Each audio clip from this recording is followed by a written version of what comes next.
I'm responsible for all the sales, F&I, BDC content that we train here at the Academy and our virtual training network. I've spent 25 years in the automotive industry, done everything from salesperson to general manager and everything in this between, including a little bit of time in the service department and the body shop. And for the past 15 years, I have worked on the consulting and training side of the retail automotive industry. Okay, Mr. Shaka Dyson. And by the way, all three of us are great personal friends. How you doing today, Shaka? And we all have the same haircut. Yeah, we do. I'm the only one with a hat. I'm doing well, man. And you know, the first thing is you know, I appreciate being here, and especially being on a panel with two elite gentlemen like yourself, man. You know, it's a great honor for me to be here. My name is Shaka Dyson. I am one of two people that head up the F&I division for my automotive group, which is 33 stores. Which is 60 plus F&I managers, and we're all over the country in Florida, Pennsylvania, a big presence here in Illinois, Missouri, and in Georgia as of recently, and we're steadily growing. I head up the F&I department for them. I've been doing this. I started selling cars in 99, and I spun my first deal for the Rohrman Automotive Group in 2001. I moved down to Atlanta in Jim Ziegler territory. I moved down in Atlanta in 2003 and worked for Rick Case all the way up until 2012 till I moved up here. And that's an accomplishment in itself. Yeah, so I'm very happy to be here. But just a quick note, I apologize if anybody interrupts me. I am in a dealership right now, as you guys can see. I am in a store right now, in an F&I office right now. So I'll try not to get interrupted while I sit here with you guys. Well, see, that's the deal. See, all three of us are working F&I managers as well as trainers. I mean, I've desk deals and done F&I as little as a month ago. As I say, you still do it, don't you, Jim? I hope you know why I still do F&I, why I still desk deals, because I can. 1,000%. So many of my competitors can't. Right, 1,000%. Yeah. How many trainers have never been seen catching it up in front of witnesses? What's that? How many trainers have never been seen catching it up in front of witnesses? I know. I feel the same way, man.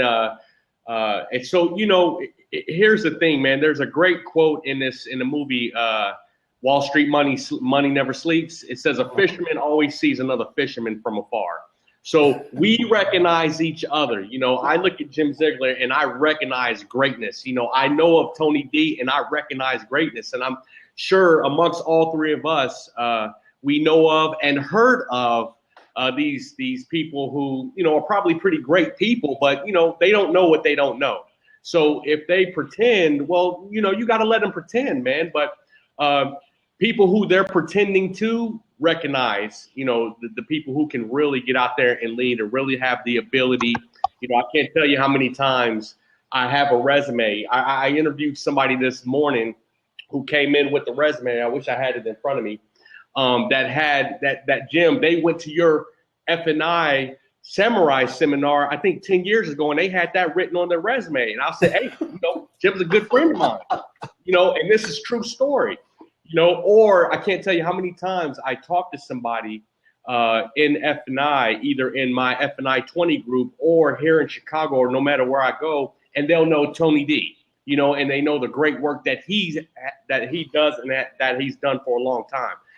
So all three of us, you don't get their national figures. So all three of us are national figures, and I think we could probably spend the rest of this broadcast talking about our credentials. But let's get into something with some value for the people. Now, Tony, what is the biggest issue you're dealing with today in F&I training? What's the biggest deficit? Understanding the compliance that we have to deal with. Compliance?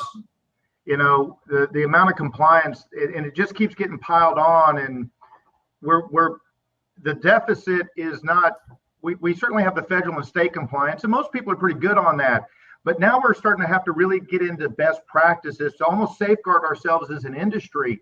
You know, what can we do to safeguard ourselves? Fair credit policies. Do we have to start putting on suggested retail pricing for F&I products. I'd be curious to know what you guys are doing for your group. If you're doing, if you've started doing that, having hard set numbers on pricing in your electronic menus.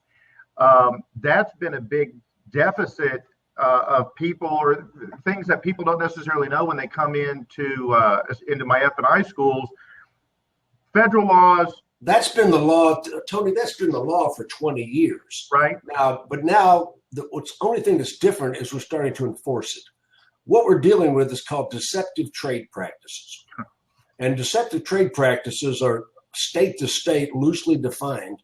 But generally, if you do anything designed to trick the customer, deceptive trade practices come in three categories: prejudicial, discriminatory, and the other one is when you overprice something. What do you say? What's it called? What's price gouging? Predatory. You can't use predatory pricing. You can't use prejudicial pricing. You can't use discriminatory pricing. So believe it or not, there's only 2 states I know of that tell you have to price a service contract at a certain amount. That's going to be Florida and Wyoming.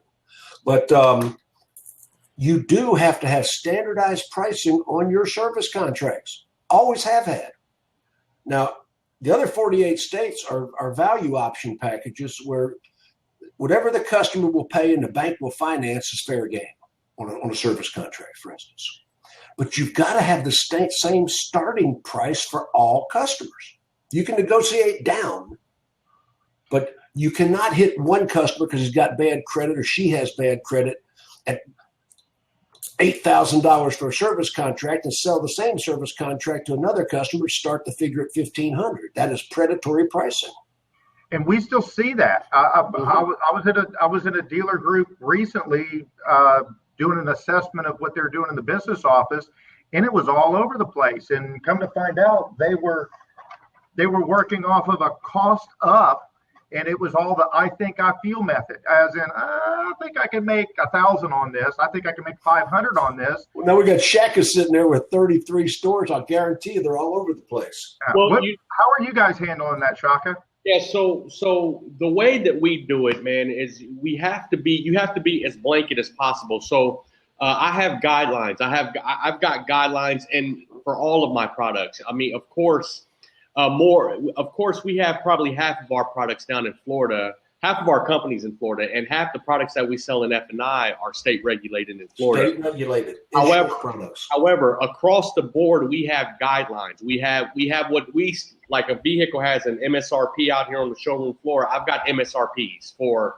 the products, and you're not to go over a certain MSRP. You have an MSRP and you have a cost, and those are the company guidelines. And you're not going to come in my company and you're not going to sell a edge policy for $1,500. It's not going to happen.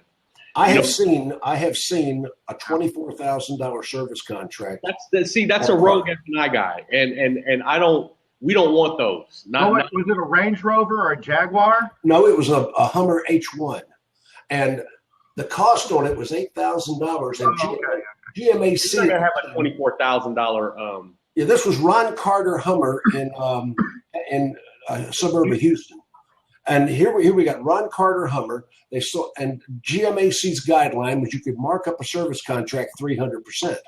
Mm-hmm. So they had an $8,000 cost, and they sold the service contract for $24,000, which was one of the biggest F&I deals I ever saw, and I'm sure it was one of the biggest chargebacks in history. Mm-hmm.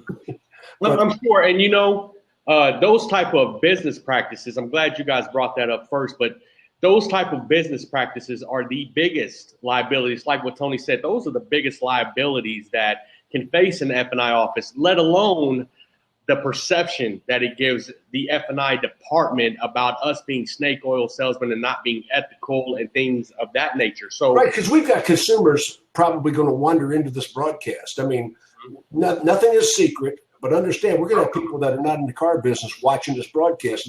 And I want it to be transparent and open that, we sell these products and we make a profit. That's fair. But gouging, which is predatory pricing, can't do it. And we all know what discriminatory is: race, religion, sex, marital status. You all know the discriminatory subjects. Sure. Prejudicial. But prejudicial is the third category of deceptive trade practices. Prejudicial is when I have a person that I deliberately overcharge because they had poor credit. And that is what the CFPB is looking at right now. Sure. The Consumer Finance Protection Bureau is all over discriminatory. Sure. Discriminatory practices. And here's the thing, too. If you're let me talk to my F&I people out there. If you're one of those who still practice those methods, it's a new day. It's a new age. And in reality, we in the modern era don't consider those types of practices legitimate. And also, if you're not taking your career and your ability to the next level, then you will soon find that you're not legitimate if you're still practicing those old methods. We got to be consumer friendly. Our products have value.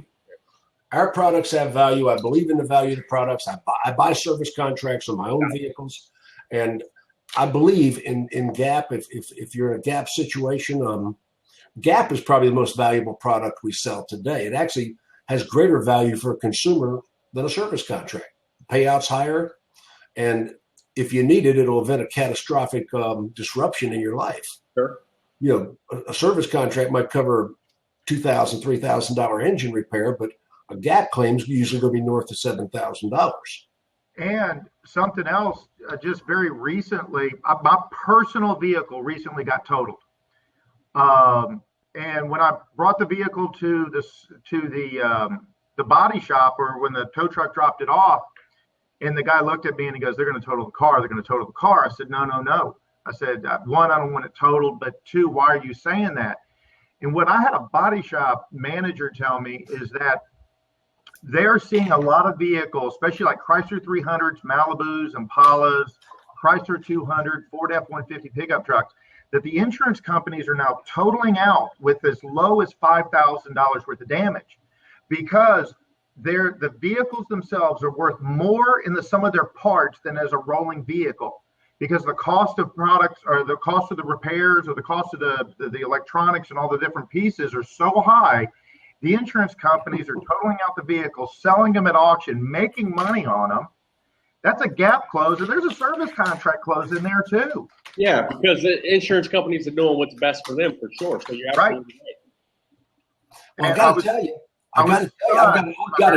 I've got a great GAP close. Come on. I mean, you just brought it up, and I made this up. I know some other F&I schools started teaching it, but I've been teaching it in my school now for about 5 years. If the consumer says, "Well, I can buy GAP from my insurance company," I said, "Well, why would you create a conflict of interest for State Farm?" Right. Because if it came down to they had your GAP policy and your primary insurance, and they had to make a decision on whether or not to total the car or pay the higher GAP claim, they might be forced to repair an unsafe car and put your family back in it. That's right. How about that? What do you think, Shaka? 1,000%. It's 1,000% correct, man. That's one of the things I love about you, man, is that you have that you've got a lot of closes that are reality. It's the same thing that I teach, in my stores. That they're reality closes. A lot of schools, and I'm sure Tony knows this of other schools, but lots of schools, man, they teach these cookie cutter best case scenario closes that have been around for ages, man, and customers can see right through that. So closes like that one that you just gave is a reality. Who wants to drive around in a car that's broken?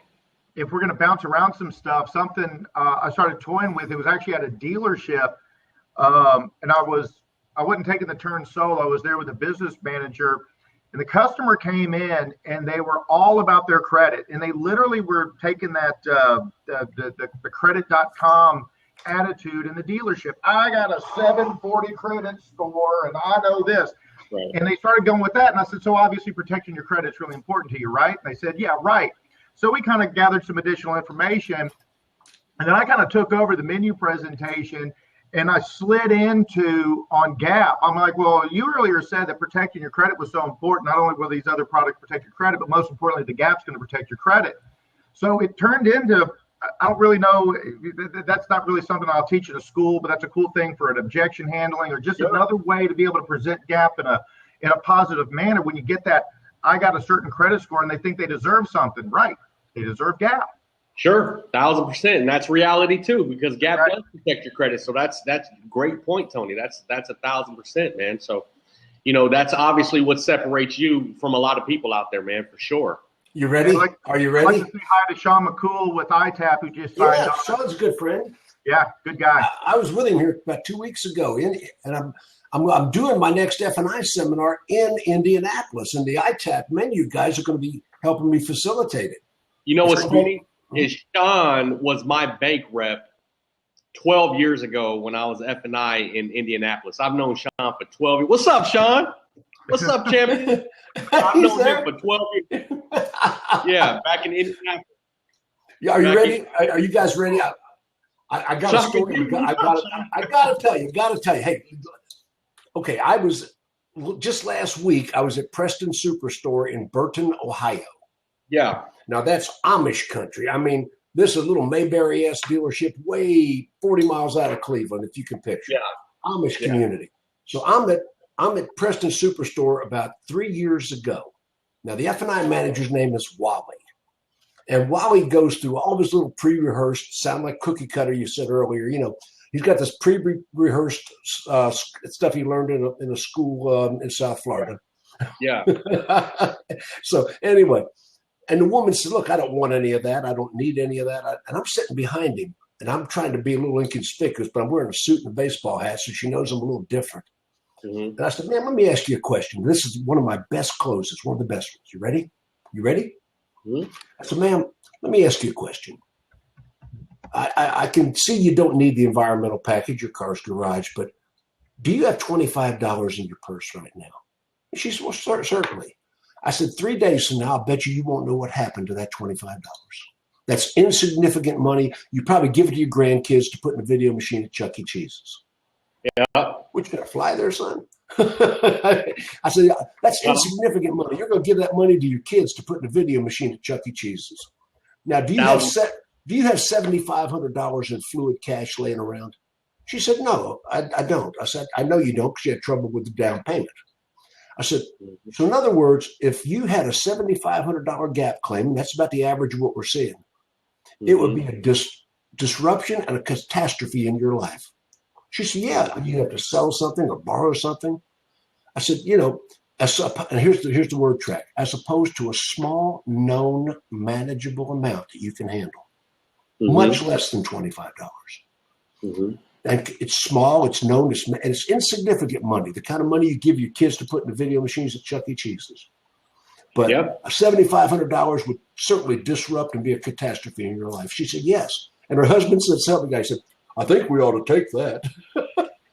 Nice. Variable payment versus fixed payment. What's easier for you to make? A payment of $585 where the vehicle is going to be fixed and your credit's protected and the maintenance is done, or a $500 payment with, oh, wait a second, with repair, make that a $1,400 payment 1 month when you're not expecting it. Always seems to happen, around Christmas, birthdays, anniversary. What other situations? We started out with legality. That's what I love about this Blab. We're just taking this wherever it goes. What other legalities are you dealing with, Shaq, Tony? Well, go ahead, man. Go ahead.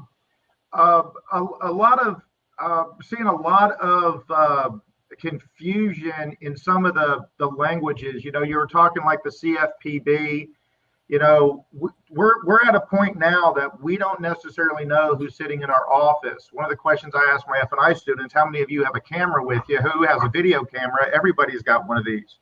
Mm-hmm. And if they start recording in a transaction, even in this hadn't turned into an issue yet, but something that's got me a little scared is even in the language that business managers present products, saying things like, again, we were talking about GAAP, saying things that GAAP will pay a deficiency.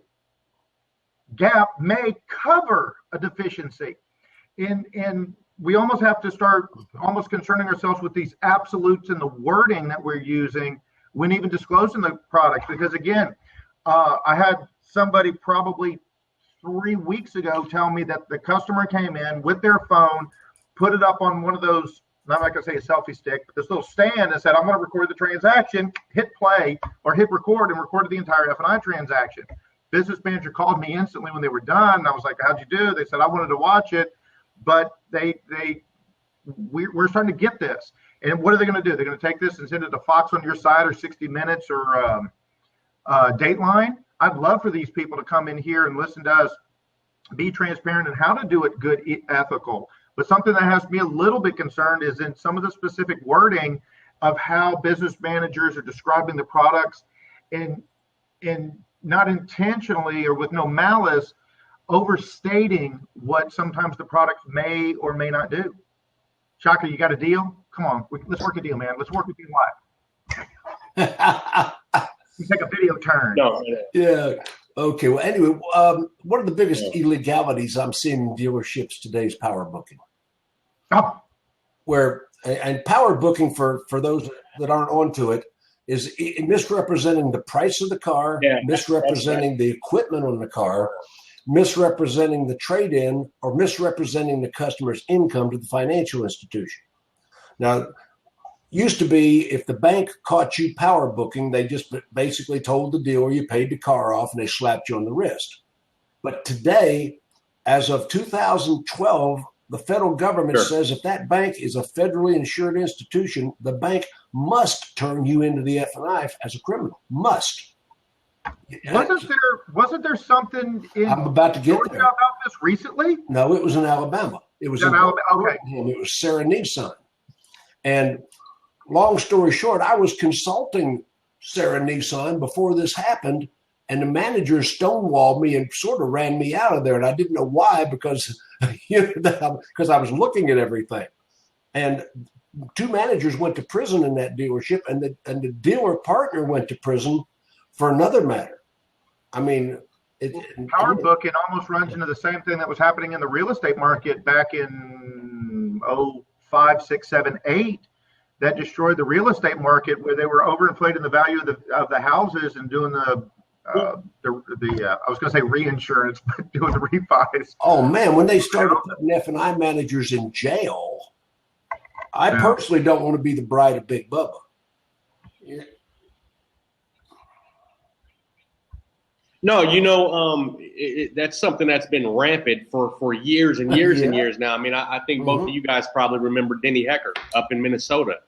And if you go up to Minnesota, he still got barbed wire fences up around his dealership. And not only did Denny Hecker, the owner of Denny Hecker Automotive Group, go to prison, and I think he got sentenced to 15 years, but many people in his stores did.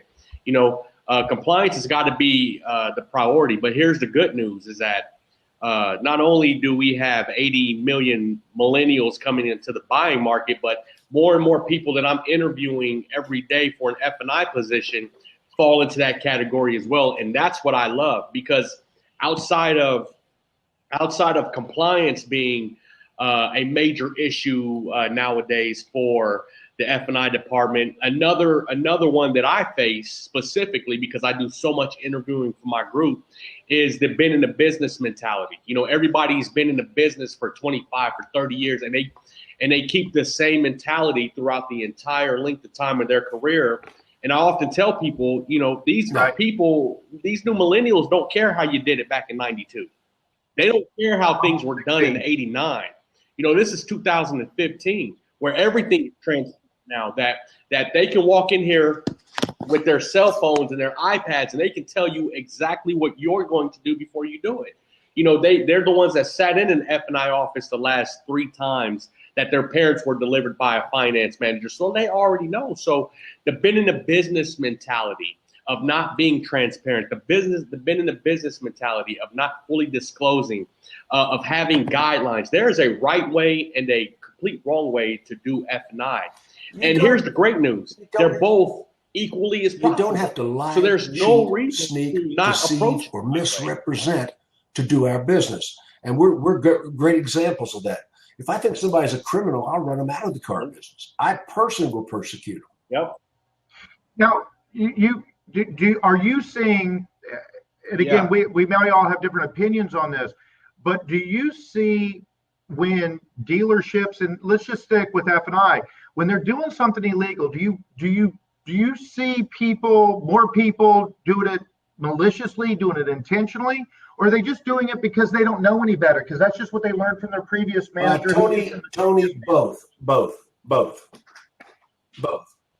I mean, ignorance. Because I haven't. Go ahead, Jim. A lot of it's done at the sales desk, and we take the blame for it at the F&I desk. I mean, a lot of it's coming from misrepresentation on the showroom floor. Once again, ignorance, lack of training, or malicious.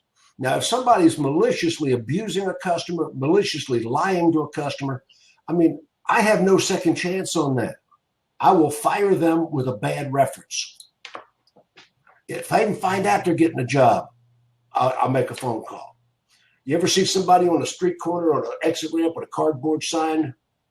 That was an F&I manager I got pissed at.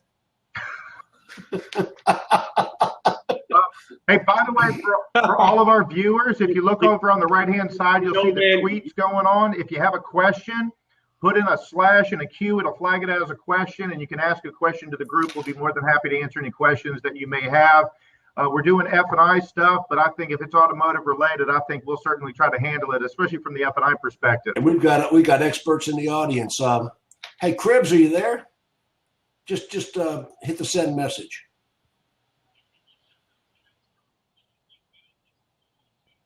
Yeah, a couple of shout outs. Kevster, 1 mil, what's going on, champion? Foundation to Win, what's happening, man?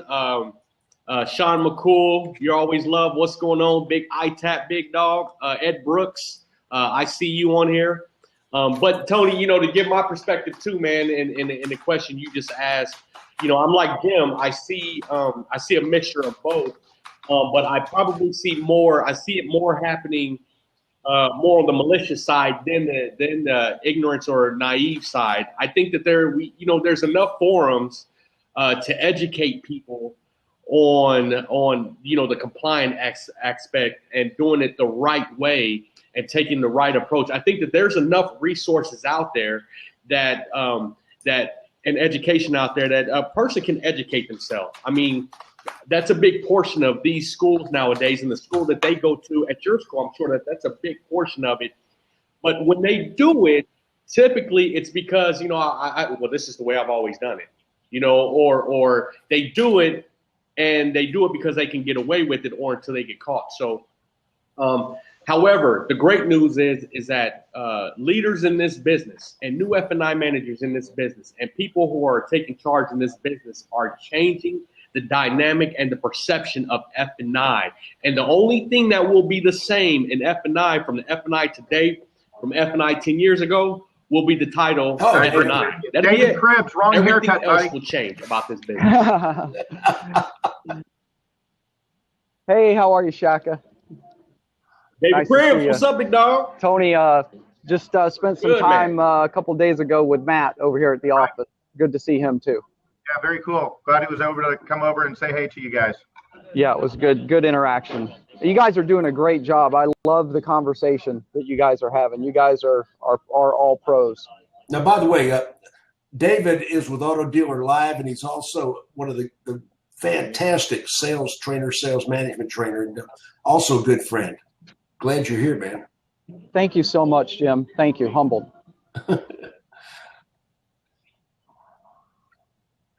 Yeah, man. I see you all over. Facebook, man. Power I'm checking booking. you out. I'm like David Cribs. Go ahead, man. We're talking about that. Falsifying a credit application is still probably more prosecutions on that in the last 2 years. There's more.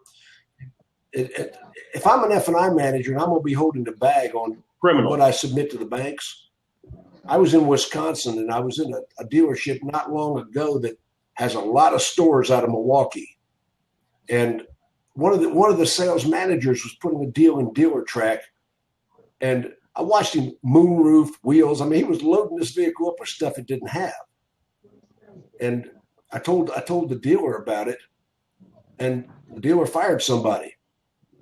Me. Wow.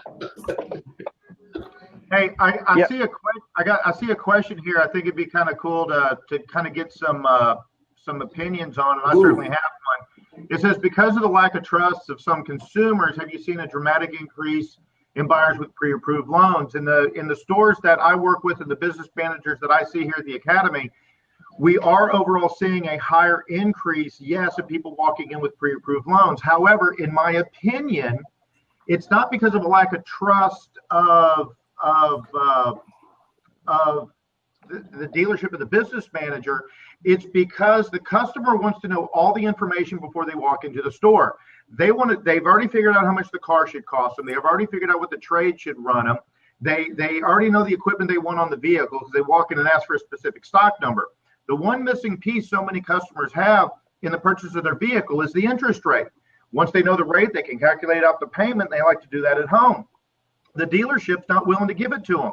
The dealership's not willing to even say what their average interest rate is. They always work off of, well, I don't know, come on in, fill out an application. So a lot of customers are going to their own bank credit union, getting pre-approved, showing up into the dealership. However, that is a beautiful opportunity to be able to convert them into our financing. We can typically beat their interest rate, and we can utilize their pre-approval a lot of times as leverage. So be curious on some of the other opinions on that one. Well, I agree with most of what you just said, especially the it's not because of the lack of mistrust. I think it has a lot to do with the availability of these banks and the availability of online banking and them able to go online and the accessibility to the consumer now to go on and do a lot more stuff on their own that they used to need us to do for them. I think that has a big thing to do, something big to do with consumers coming in with their own loans. Now, as far as their mistrust, I will tell you what I have seen a lot of. Consumers are a lot more aware now of things that they weren't aware of before, so they're a lot more cautious now. They come in with a lot more printouts now, and Susie Orman means that much more to them now. And the Dave Ramseys of the world mean that much more to these people who walk in now. This is in my stores around the country. So the approach from the customer is a lot more cautious. And so I teach my F&I guys that you have to roll out the red carpet for customers, and you have to meet their cautiousness with transparency and disclosure. Because listen, in F&I, this is an F&I tip for everybody out there. A customer will always meet your level of resistance. Period. Hands down in F&I. So if you are resistant to disclose information to a customer, then they're going to be resistant, that much resistant or more to do business with you, or that much more resistant to listening to what you have to say if you're resistant. So, in the transaction, you've got to be the professional. They're the ones that are doing business with you who have decided to do business with you. So you have to be the professional. And now you have to step up and you have to understand their approach, which is a cautious one. And you have to answer questions, cross T's, dot I's, and do as much as you can to help that consumer. I agree with that. And in the end, it's going to pay off in pre-approved results for you. The other thing is consumers' credit scores are now readily available. They know what they qualify for, which at one time, how many times somebody come in and say, what kind of a loan do I qualify for? And we all know different people qualify for different financial programs depending on their personal credit and the amount of their down payment. But now consumers, there's a certain percentage of consumers that we used to have slang words we called these people, but today we're credit challenged, equity impaired, people that have credit issues. And a lot of these people work in the system. They're working the system. When online loans first came out, Green Tree and some of those loans, everybody thought, that's the end of finance. Yeah. But guess what? The only people trying to get the online loans were the people who had credit trying to trick the computer. It didn't fly. It's never going to be mainstream where the majority of customers are coming in pre-approved. It's like hybrid automobiles. There's a market for hybrid, but not everybody's a hybrid customer. My guy James Bond is never going to show up in a Prius. Not going to happen. Prius if they did.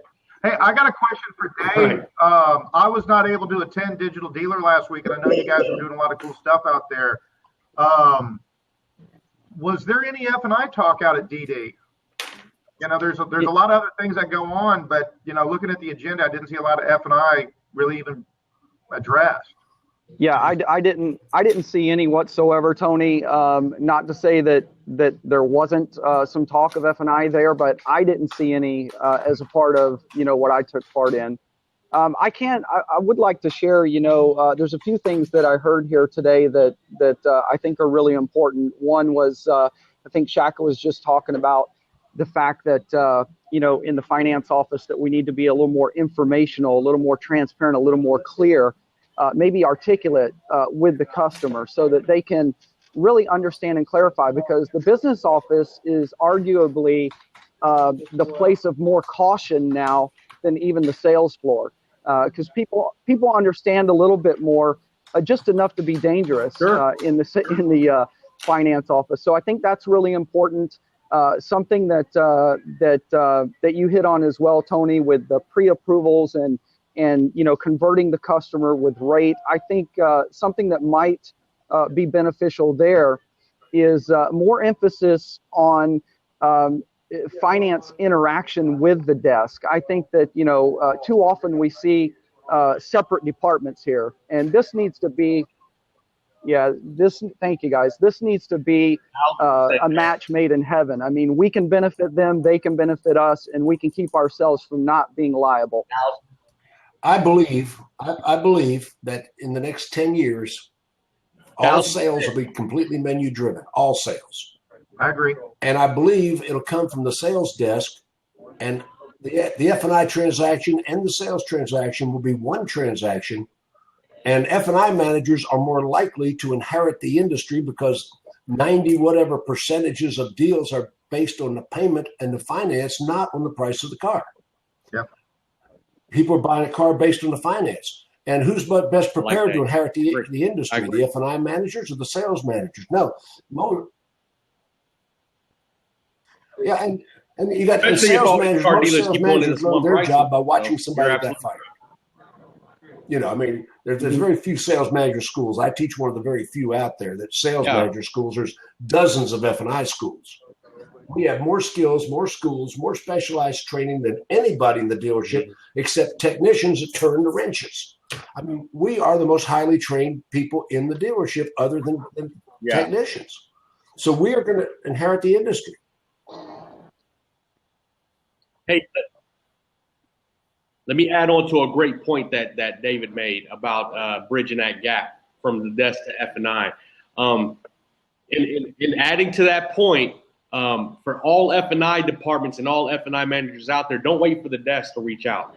Make it your job. Make it your duty. Make it your obligation for you to reach out in your store. You work on bridging that gap. Don't worry about them. You work on doing it by staying up at the desk as much as you can, by doing everything that you can to be the right hand of a sales manager. And when they're busy, doing everything that you can to fill that sales management role up there and assisting them. So you take it upon yourself, no matter how much resistance they give you. I'm going to tell you right now, take it upon yourself to bridge that gap. Don't wait for it to be the other way around. Business managers do need to be more proactive. Most are reactive. They just, whatever they send them, it's a good deal, it's a bad deal, it's a cash deal, the check's already filled out. They're always reactive. Being proactive, sitting at the desk. Now, what do you guys, the traditional track in management was, salesperson, senior salesperson, maybe a closer, sales manager, assistant sales manager, then to F&I, then to GSM to GM. Do you guys endorse, because I do, of the desk came through the business office, came through F&I, then the desk? What's your thoughts on that? Okay. You're not even qualified to be a desk manager if you haven't done it. I don't even have to think about it. 1,000%, man. I think, so if it were me and I was talking to a GM yesterday in one of my stores, and if I took over a store right now, today, right after we hung up on this call, the first move I would do is I would take the sales desk if they didn't have any F&I background, and I I would transition them into a role that's better suited for them, but not on the desk. And what I would also do is I would take the F&I department and I would immediately promote them, my F&I team, to the desk. And then I would immediately take some of my salespeople, whoever wants to get into F&I, who's ever hungry and passionate, and I would take them and immediately put them into F&I. And I would immediately train them how to do F&I in today's world, the modern world. So I would have my entire staff of management with we F&I, had a question either doing F&I or with strong F&I background. I don't see it on the side. Maybe what about leg? The one about leg. One of the people asked about $50, $60 a month in leg. Leg is illegal.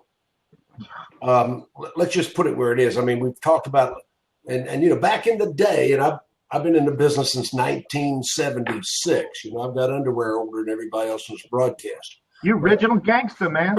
Yeah, what can I say?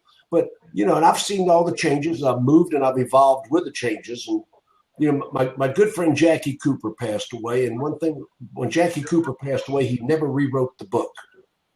And I made a commitment that when I became a trainer, I would constantly learn new things and do new things. And leg is illegal. In the day we would throw it in the deal. We'd quote a payment 3 times the sales price, but that is illegal today. It's been illegal for 20 years. Mm-hmm. Now, in most states, you can give a customer a $10 payment spread. The state attorney generals have called that, based on a spread, you can give them a $10, except the state of Washington, based on a rate spread, to $5. Yeah. Because you got to remember, all the anti-F&I legislation started in the state of Washington with the state attorney general Christine Gregoire. 01, yeah, 2000, 99, 2000, 01. 99, 2000, they prosecuted all those dealerships, and she invented the term payment packing. And the providers and the trainers.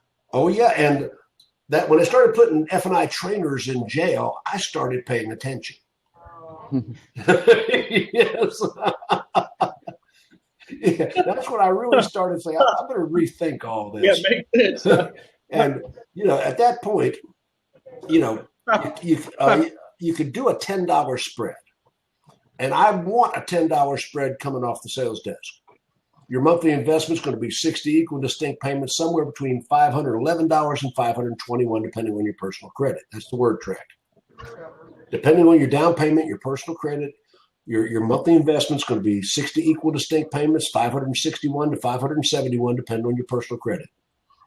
As you know, different people qualify for different financial programs. Depends on your personal credit history and the amount of your down payment. That's the word tracks we're teaching. Let's go the other way around here for a second. And I actually got it. Hold on. What, you got a Foursquare? I got a grid pencil here that the customer closed. This is on a lease, closed at 36 at 429. Reading the contract, now this was on an audit or an assessment I was doing. Reading the contract, it was $500 down. Base payment was $429. Now that's not bad, but this deal went in $6 underwater. What kind of chance does F&I have if the deals are going in underwater? What's y'all's suggestion on handling that? Again, from a business manager, maybe working with the desk, or is that just, again, like we were talking about, business manager needs to stay up there with the sales managers and work the deals and pay attention? Yeah. So Tony, if I could start to answer that question. In any scenario, that needs to be a one-off. That needs to happen every now and again. No penciling system will ever be perfect 100% of the time, but that needs to be a one-off. And the way that the F&I department can take responsibility for ensuring that that's not the norm is exactly what you just said. It's built and exactly what David said earlier. It's building that bridge to the sales desk. And in addition to that, making your presence known out on the showroom floor, making your presence felt by all of the salespeople, by making your presence felt up there at the sales desk. And if there is ever a question and the sales manager feels like they don't have it down to a T, then F&I, you need to make it a process or a policy that the second a doubt comes in their mind, they get you, that they reach out to you, that they call you back in your office, or they paid you over the intercom. But F&I, you have to become the go-to people in your dealership when they're working deals. That's how you put a stop to that type of thing happening. Like Mr. Williams 3, he asked, what happens when the desk closes based on a low rate, then the customer doesn't qualify? I currently close and bump. Is that the way to do it? Question mark. Well, that is the way to do it. I mean, that is a way to do it, but there are also better alternative ways to do it that are better as well. And that, Mr. Williams, is making your presence felt. Man, that needs to be your showroom and your sales desk that just happens to have salespeople that work in it, and that just happens to have sales managers that work in it. Because just imagine this, Mr. Williams. What if you had total control of every deal that was worked out in your showroom? What if you had total control? How would that desking process look then? So the more you make your presence felt out there, and the more you show up at the sales desk and help them, the more control they will give you, and the less Tony pitches will come into your offices underwater. That's just my two cents. Just hold it up to the camera one time. Now that worksheet's a grid, isn't it? That's a grid with a whole bunch of different payments and down payments, right? This is a grid, no lease, 48, 60, 72, and then flip to a lease on the bottom. Yeah, it's got different down payment. Grids don't work. Grids don't work. And I've said that because if you look, the customer didn't select anything on the grid. They had to write. I see these grids with all these zero down payment, all these different options. The customers never take any of the options ever. Grids don't work. These were created from what I've seen. This is my ADD kicking in, by the way. What I've seen is a lot of this was created by the technology companies, not retail automotive the professional CRM companies. Right. And never desk a deal in their life. This is work to the pencil, and it didn't even, I don't know what system this is out of, but it doesn't even allow for a $5, $7, $9 spread. And technically, it's to the penny without an APR on it. All the technology companies are trying to tell us how to desk deals, and they haven't got a clue. Right. Now, my forms are available on my website for free. All my forms are free. I released the copyright.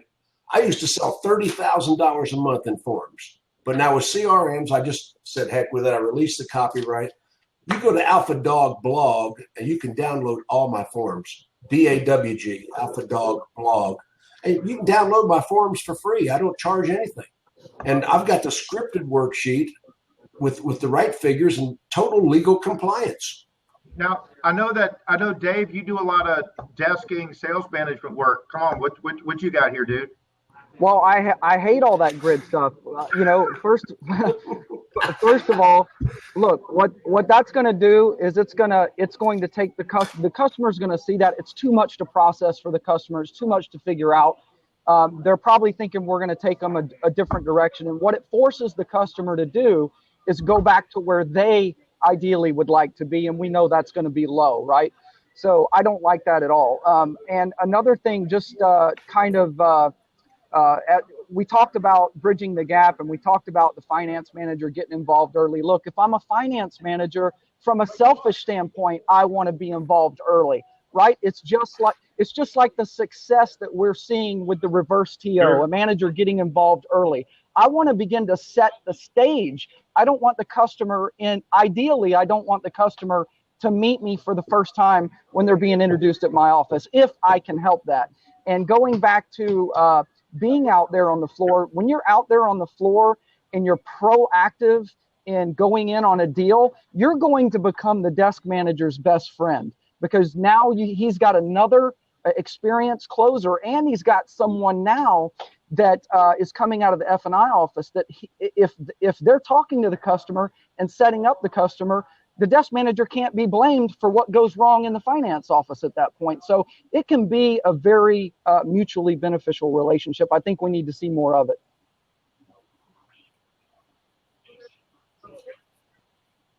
$1,000%, man. Hey, so here's a question right here from P. Laya Kakos. Oh, Ben, no, please forgive me if I get that wrong. But it says, what tool do you suggest to present payments? Hey, I apologize if I got that wrong, man. People mispronounce Shaka all the time, so I apologize. But hey, David, so why don't you answer that, man? It says, what tool do you suggest well, you know, to present these payments? Which I got tool to do you tell like you, best? maybe I'm old school, but I like a simple Foursquare. I love the forms that Jim Ziegler prints out. You know, ultimately, I think that there are only a few things that we have to address, right? We have to address price, we have to address trade, we have to address down payment, and we have to address payments. And I don't think it takes a huge tactical menu system to make that happen, in my opinion. So I like to keep it simple. With regards to penciling a deal, in fact, Jim and I were talking yesterday on the phone. Like my number one favorite thing to do in a dealership is rehash deals from an F&I standpoint. Number two would be working car deals. Number three would actually be more of an F&I transaction with the customer. One of the things I really like about the industry and being kind of forward thinking, as we all are, is working with today's updated customers, the Gen Y customers. And I do personally find a good deal of validity to a electronically produced, something that looks very official, very matter of fact. It doesn't look like, don't get me wrong, baby, I will work this all day long. I can go you through all the benefits of cash and move it up and move it down and move it out. But I do find with a lot of the dealerships that I work with, especially Asian import stuff, Honda, Subaru, in our Highline domestics, is the customers do respond to something that's printed. But again, having the right system out there that will allow for payment spread and average rate, Shaka, like you brought up earlier, that gives F&I a shot. There's a lot of validity to that I do find a lot of today's customers do respond well to, as opposed to old school Foursquare. The flip side is, man, this may sound wrong, but I go to a rural domestic store, does a lot of trucks, all day long, man. This is one of the best things out there. Being pre-printed or on a tablet doesn't do a lot of good. So that's my thought on that, and it also helps with F&I as we move on. Yeah, and yep, and to your point, to all of you guys' point, statistics show that customers trust printed data more than they trust written data. So if not for nothing, we could print out what we would generally, mark with a marker anyway, because they people generally trust printed data for, like, I can tell a customer in my F&I office, like I'm sitting in the F&I office right now, and I can tell a customer in here in the F&I office that your payment is this, your rate is this, your amount of finance is this. That holds some weight, but it's a lot different than if I whip around the screen and I show them exactly what their payment is, what their rate is, what their advance is, what their term is. It's a different approach to it, because you're more trustworthy, you have more credibility. That's what statistics show. I just looked. I found it in the fine print. It's right here. This is UCS copyright 2005. Okay, we got 7 minutes, guys. So I got that yesterday. Yeah, we got 7 minutes till the end of the show. We're going to end promptly at 3. David, start us off. We're coming in for a landing. Fasten your seatbelts. What was the last thing you want to say to people? Okay, I think when we were just talking about the different desking tools, I think one of the most important things that we can focus on as a desk manager when it comes to desking a deal is how our people deliver that message to the customer when they sit, whatever tool they take, when they sit in front of that customer, because whether it's a Foursquare, an e-pencil, a menu system, whatever form you're using or whatever tool, make certain that your people are delivering it to the customer in the proper way. And Jim, you mentioned Jackie Cooper earlier. I went to, he was a big influence early in my career. I went to several of his seminars, and one thing that Jackie would always do and I used to do this on the desk every day, was have my salesperson deliver what they were going to deliver to me before they walked in and delivered it to the customer. Part of my system is to rehearse the salesperson. Say back to me what you're going to say to the customer. I didn't like your facial expression, didn't like your voice tone. And another thing, at the sales desk, I don't need a bunch of clowns and fools and jokers hanging around distracting the man and woman I got in front of me. This is a sacred experience. If you haven't got business at the sales desk, get away from the sales desk. I 100% agree. That is not the hangout spot. And another thing I'll say, and I'll be done, is that if you're a sales manager and you have someone and you know that they can't deliver that message properly, get up off that lazy boy that's behind that desk and go out there and deliver it. Show them how to deliver it. Managers manage by walking around. But managers are like sharks that never stop swimming. We're constantly in motion. Shaka, what's the last thing you want to say to this group? For everybody in the group here, this is a quote that one of the quotes that I live by, and in many motivational speeches that people will see video of mine, I say this quote. It's by Abraham Lincoln. Abraham Lincoln said, "If I knew I had 15 minutes to chop down that tree, I would spend 14 minutes of it sharpening my axe." And the concept of that quote is, listen, us in F&I, and in a broader sense, us in the showroom selling the cars, or us up there desking the deals, we have to constantly be sharpening our axe. We have to constantly be getting better, doing whatever it takes to train and to get better. Remember, the transaction ain't but that amount of time. You spend an average of maybe 3-4 hours penciling deals. You spend an average of maybe a couple of hours in the sell of the deal, and 45 minutes back in F&I. But you have a long time in between each transaction to train. You have night times to train. Some regions, the dealerships are closed on Sunday. Use that time to better yourself and to elevate your career. You can never train too much. You can never do too much to become successful and to become better. So again, 15 minutes to chop down that tree. I'm definitely spending 14 minutes sharpening my axe, and I encourage you guys to do the same thing. More substance. How about a contract disclosure? Mr. Business Customer, this is your retail installment sales contract. I'd like for you to take it and review it after they take physical possession of it. You can see right here, you have 72 payments, 746, first payment due on this date. This is all your information as the buyer, and our information as the seller on your brand new vehicle listed here. This shows your APR, your finance charge, your amount finance, your total of payments, and your total down payment, or your total of payments including no down payment. This is a full itemization of amount finance showing your sales price plus tactile license, your service contract, and your gap, which at 72 months, 746, first payment due here, sign here, and here. Boom, drop the mic. I think we have had a really good first time out. I mean, this is the first Blab we've ever done, guys. We ought to do this more often.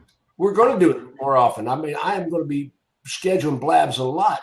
And, when a customer comes in the finance office, the first thing I do is, Mr. Customer, the sales manager tells me you've agreed to these figures at this rate, 60 equal distinct payments. And let me assure you, you can buy the car for that. You can buy the car for that. And I love your disclosure. Mine's slightly different. Mr. Customer, Miss Customer, sit up. I've got some disclosure here. I have before me John Q. Jenkins and Sarah P. Jenkins. I always start off with, I have before me, like a bailiff in court, and the old man sits up there, he's doing some legal shit. Okay, I have before me John Q. Jenkins and Sarah P. Jenkins, at 4271 Southwood Terrace, Norcross, Gwinnett County, Georgia, 30260. Purchasing a new Nissan from Stovall Nissan, South Lake Mall, Moore, Clayton County, Georgia, 30260.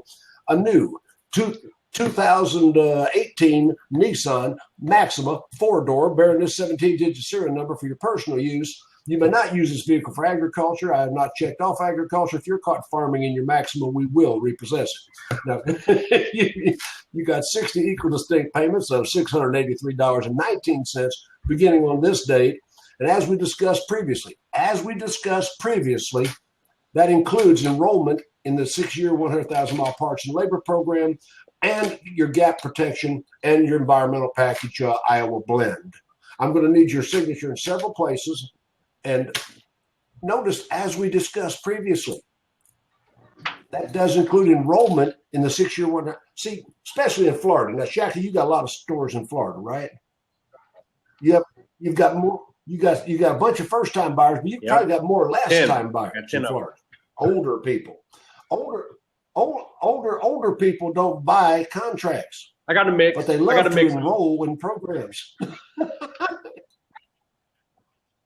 Yeah, well, but they don't like to buy a contract, but they enroll in contract. Yes. So I enroll them in our parts and labor program. It's all in the words you say. Well, listen, guys, I'm so pleased we all are here. We're exactly 3 o'clock. Yeah. Everybody tweet about the Alpha Dawg blog of Blab. I've gone ahead and we'll pause the recording. Jim, where can they find this afterwards? Can they go on here and find this whole thing after? I'm turning off the recording. We have paused the recording. We're off. Now I'll just figure out how to do it. Thanks for showing up, guys. And audience, I think we did it. Thank you. Ed Brooks said we did a nice job. Ed's a good friend of mine. He is a communist. But, okay, guys, we'll go home. I'm going to figure out how to do something. Hey, Carlos Garcia, are you still out there? Carlos, I just recorded this whole thing. What do I do with it? It still shows recording on my end, Jim. I've got recording paused right now. Okay. Or maybe I've got recording paused. Replay will be available in Jim's profile, and he will get a link and an MPG-4. Okay, very good. Okay, well, let's get off this broadcast. It will appear in my profile automatically. No problem. Take care, guys. All right. Y'all take it easy. Bye, y'all. Yeah, see you.